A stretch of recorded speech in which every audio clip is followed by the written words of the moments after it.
bagaimanapun sibuknya beliau mengurus dakwah, beribadah kepada Allah, tetap perhatian sama istrinya. Bahkan disebutkan Rasulullah itu punya 9 istri. Setiap mau keluar, bahkan disebutkan dalam riwayat, setiap mau keluar atau setiap habis dari bepergian, Rasulullah menyempatkan untuk menemui setiap istri-istrinya. Ya, maka disebutkan istri-istri beliau itu tidak pernah merasa Rasulullah itu jauh. Selalu merasa Rasulullah itu hadir dalam dekat dengan mereka. Padahal istri beliau itu sampai 9, Pak. Nah, kita ini baru 1. Terkadang istri kita merasa kesepian. Baru 1. Ya, mudah-mudahan yang kalau ada yang mau 2 ya bisa 2.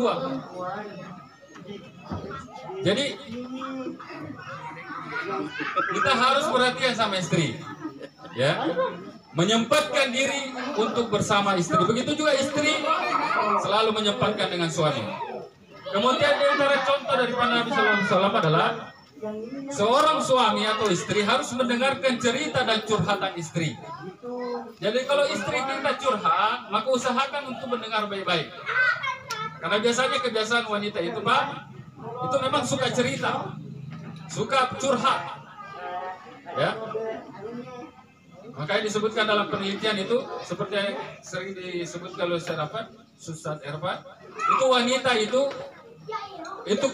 harus mengeluarkan kata-kata itu sampai kosakata sampai 8.000 sampai 13.000 kosakata setiap harinya. Harus bicara. Ya. Jadi kalau tidak bicara dalam sehari itu bisa stres. Makanya mereka perlu bicara, mereka perlu curhat. Nah, kita sebagai suami, ya sayangnya di sini calon mempelai laki-laki tidak hadir, mestinya hadir juga di sini untuk mendengarkan. Kita sebagai suami harus siap mendengarkan curhatannya istri, Pak. Ya. Karena kalau tidak, istri itu biasanya curhat kepada orang lain, ya, ke teman-temannya, curhat sama teman arisannya. Itulah sebabnya terkadang ya permasalahan rumah tangga itu bisa tersebar. Kenapa? Karena istri ini tidak punya tempat untuk mencurahkan segala permasalahannya. Ada juga yang curhat di medsos. Ada biasa kita dapati. Kami pernah kadang baca teman-teman Facebook yang curhat masalah pernikahannya, masalah rumah tangganya di medsos. Kan ini ya agak memalukan kalau begini. Ya, menyebarkan aib sendiri.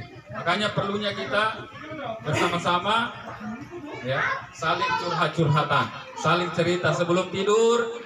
Ya, sebelum kita kalau mau romantis terlebih dahulu kita cerita-cerita. Kemudian saling memuji. Ya, kita ini suami istri harus saling memuji. Kalau ada kelebihan tidak ada masalah, kita puji istri kita. Kita puji suami kita. Ya. Kan ini adalah bentuk hal-hal yang bisa menimbulkan kecintaan di antara kita. Kalau kita lihat istri kita lagi cantik, puji dia. Oh, cantik dia soeman. Ya, maka detoni binena ini harta toki Pak kan. Ya.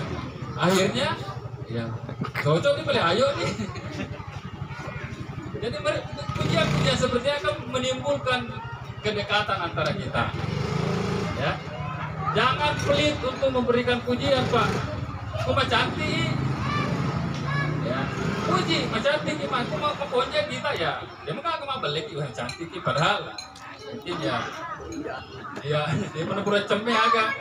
Tapi tidak apa-apa kita puji-puji supaya untuk memberikan kesenangan kepada istri atau suami kita. Ya, karena bahaya juga, Pak.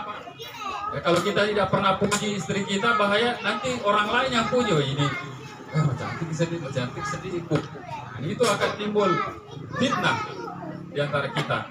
Kemudian selanjutnya jemaah sekalian, hendaknya kita sering menyatakan cinta kepada pasangan kita. Ya, saya sayang kamu, Papa, ya, atau saya sebaliknya. Dan ini harus dibiasakan jemaah sekalian, panggilan sayang, panggilan cinta. Jangan menjadi suami istri yang kaku. Selama ini ya bapak anak tos ini kena nobika saya. Dia cerita sama teman-temannya, dia kena Nah saya sayang sedih, padahal itu suaminya sebenarnya nah sayang toji istrinya cuma tidak pernah diungkapkan dalam kata-kata. Ya, ini juga ya perlu diungkapkan ya, karena sebagaimana Rasulullah Shallallahu Alaihi Wasallam. Kalau memang kita tidak biasa, maka memang perlu latihan, Pak. Perlu latihan. Ya. Ini tentunya adalah sunnah yang perlu kita hidupkan demi keharmonisan rumah tangga kita.